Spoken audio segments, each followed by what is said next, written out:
Greetings, ladies and gentlemen, and welcome back to Let's Play Metroid Prime. I'm Mixed Paradigm Gamer, and in this part we're going to be hopefully finishing up the Chozo Ruins for now and tracking down some final power-ups before perhaps facing a boss and moving on to a new area.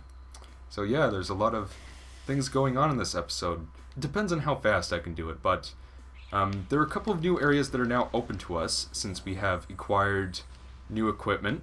And I want to go quickly check those areas out before, facing the boss, because, we want to be as equipped as possible. And we want to make sure that, there's nothing we're missing here. Because, again, I'm afraid if I don't grab some of the stuff now, I'll forget to do it later. So it's very important that we, grab as much as we can, for those multiple purposes. But before we left, I was trying to get into a kind of a criticism I have of Metroid Prime 1. It's not really apparent now, but this is a very, very backtracky game. And I do mean very. Now, before you start hollering, I mean, like, every Metroid game is like that. I concede that. I mean, even Super Metroid, there's backtracking in it. It's just a staple of the series. It's just how it is. Over here, there's actually a different area I wanted to go to first, but no, it doesn't really matter. I'm going to have to go through all this anyway. Bomb these blocks on the sides of the wall, and you'll be able to go through up the assembly up here. We could not go through here before, because we did not have the Morph Ball or the Morph Ball Bomb. Now we do. Pretty simple. But, I always have felt like Metroid Prime 1, especially of all the games in the entire series, was the worst when it came to backtracking. A lot of people like to tear their hair out about echoes. I don't think when I play Super Metroid, it doesn't take like 10 minutes to get from one area of the game to another. I can get from Lower Norfair to Brinstar in about 5 minutes if I know what I'm doing. It doesn't take long, and there are always so many shortcuts you could take. Metroid Prime, while it does have shortcuts, the game feels slower. And maybe that's just because of the first-person layout. Maybe it's just because the world is bigger overall. But, and we're going to be seeing this as we go through the playthrough, but, I feel like they could have designed things a little better so that so that you could get to any area from any area, which is something that they do in Prime 2 that I really like. In this game, if you want to get to Phendrana Drifts, you always have to go through Magmoor Caverns. And of course, going through Magmoor Caverns takes like, maybe 5 to 10 minutes. It just feels like it takes a little too long. And, we're going to be seeing that more as the playthrough goes on, but it's something I want to bring up now so that I can, properly cite, examples of what I'm talking about as we progress through the playthrough. But yeah. So yeah, as you can see, the Morph Ball, the Jump Ball is very useful for like making things stay efficient. Now over here, we can't go do anything in this room yet, but there is scan lore. The cries of this dying land echo in our ears as we Chozo watch the great poison seep ever further into the living pulse of the planet. The dark energy sinks into the trees and waters, devouring all life. Peaceful beasts die by the thousands. Some creatures survive, but their forms grow as twisted and evil as the force that fell from the sky. Many of these mutated monstrosities remain small enough to do little harm, but others grow enormous and threaten our very existence. One such beast defiles our sacred fountain, disgorging poison from its foul form, replacing pure flowing water with cascades of creeping death. Even in the face of such horror, we Chozo do not turn in fear. We are all that stands in the way of this great poison, and it is our duty to contain it.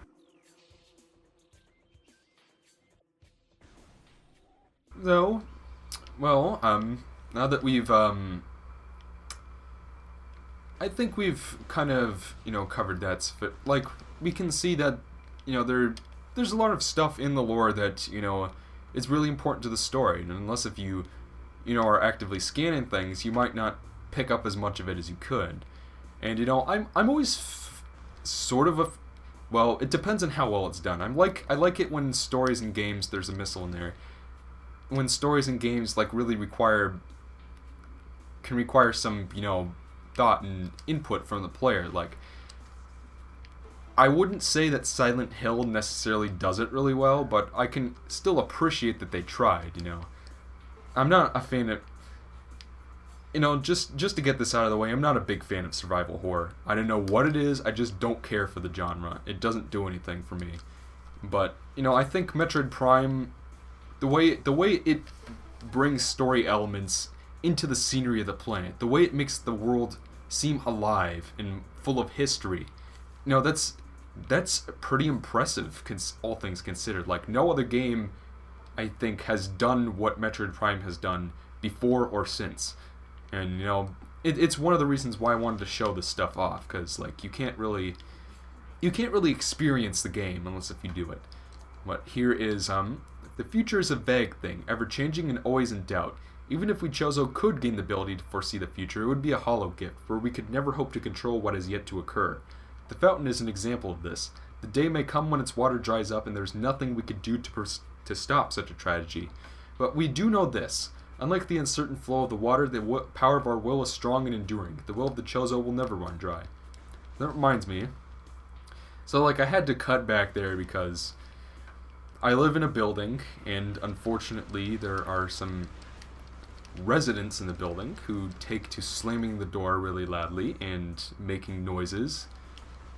And I didn't want that to show up in the recording, so I had to briefly stop. But the other previous lore we looked at noted that there is something in the fountain. We scanned the fountain earlier, and we saw that it was poisoned by something.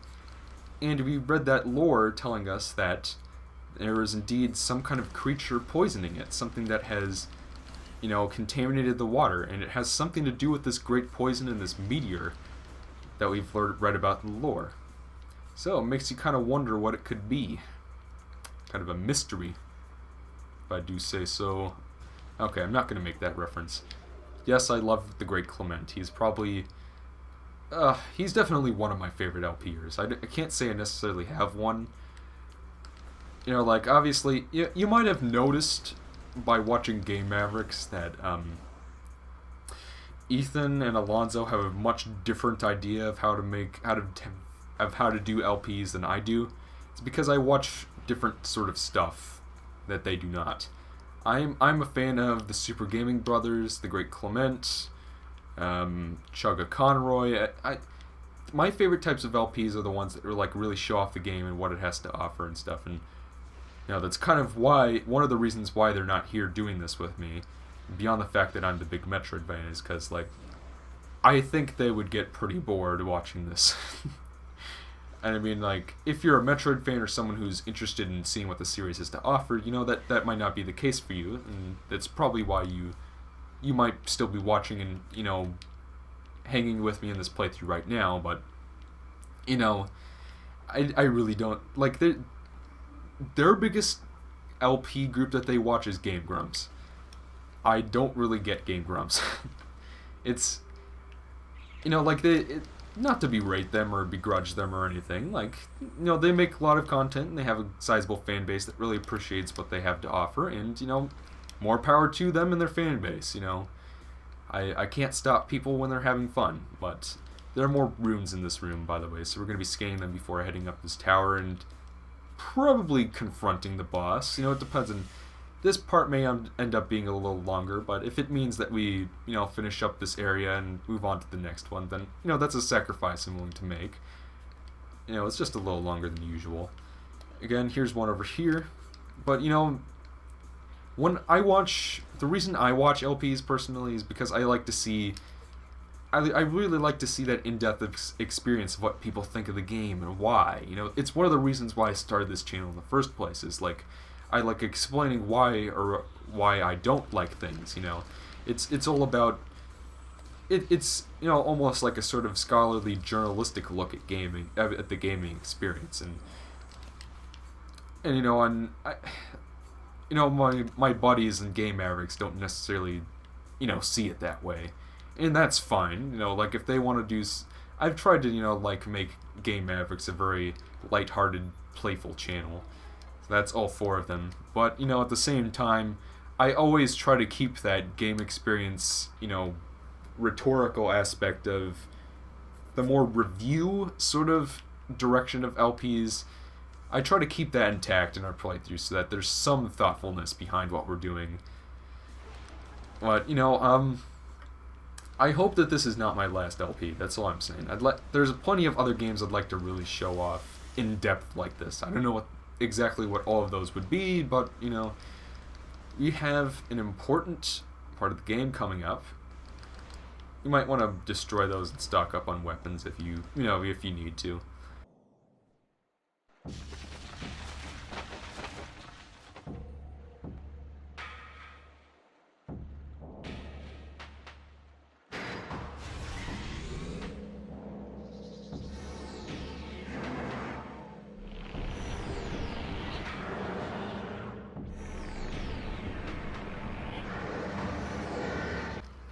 So yes, this is our first real boss of the game, if I can get close enough to scan it.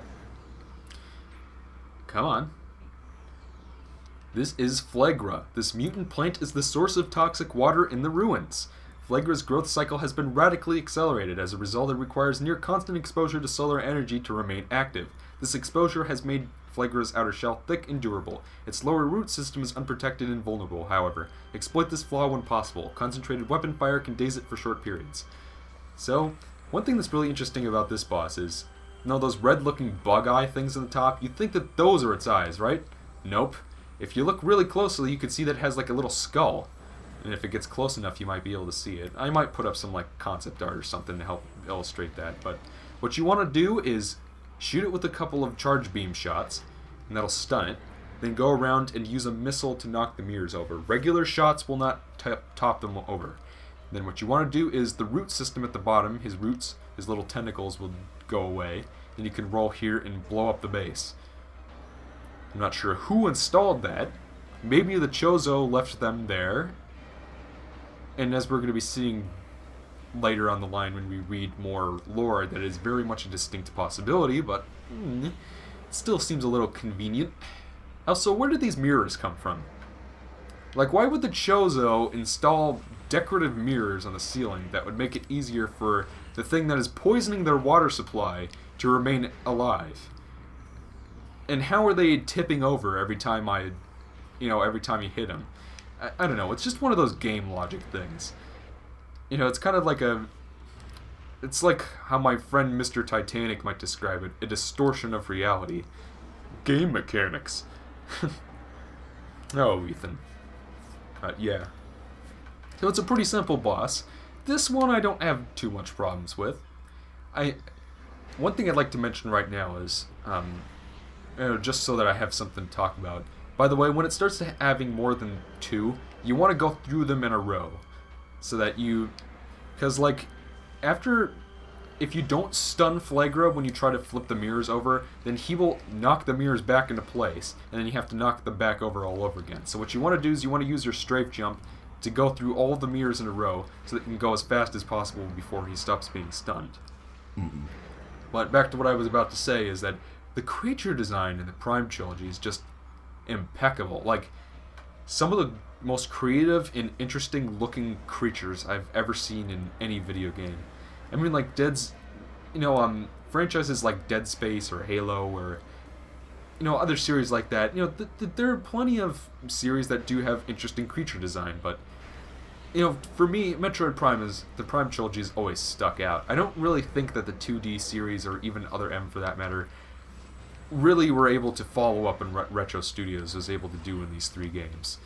I mean, and it's kind of interesting, Then it's also kind of interesting that the enemy characters in the Donkey Kong Country Returns series are so generic looking, like that little orange crab thing in the first game. I don't know. I like the Returns series. You probably know by now that I'm a huge Donkey Kong fan as well, which is why I wasn't annoyed that Tropical Freeze was announced when all the other Metroid fans were like, "Where's my Metroid Prime 4?" But yeah, that is Flaaghra. Really fucking easy boss. If you die in him, then you should stop playing video games. But now that we've defeated him, we can see that the overgrowth is starting to dissipate and the water is back to normal. And that's more than just a presentation touch. There's some items that we can get now that we couldn't get earlier because the water was poisoned. Oh, really nice touch.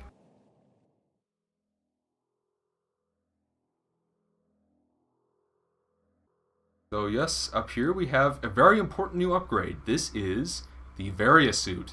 Hot damn.